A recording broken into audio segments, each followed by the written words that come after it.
చంద్రబాబు నాయుడు గారు, పవన్ కళ్యాణ్ గారు పరస్పర డబ్బా బాగానే కొట్టుకుంటున్నారు. ఈయన ఆయన నిలబెట్టానంటాడు, ఆయన ఈయన నిలబెట్టానంటారు.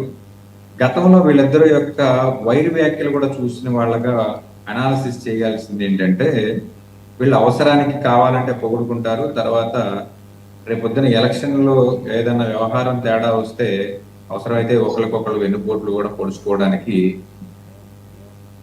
సిద్ధపడేటువంటి సిద్ధహస్తులు కానీ మనం చెప్పం. ఎందుకంటే గత ఎలక్షన్స్ కి వెళ్ళే టైంలో అంటే జగన్మోహన్ రెడ్డి గారు ముఖ్యమంత్రి అయినటువంటి ఒక వ్యవహారం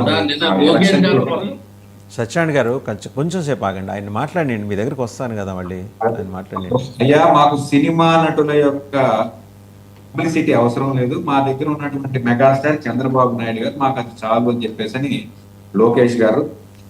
అసలు ఎవరి పవన్ కళ్యాణ్, ఇతని యొక్క ఎడ్యుకేషన్ క్వాలిఫికేషన్ ఏంటి, ఇతని నెత్తి మీద రూపాయి పెడితే పైసాకి ఎవడన్నా కొంటాడా అనేటువంటి వ్యాఖ్యలు చేసినటువంటి చంద్రబాబు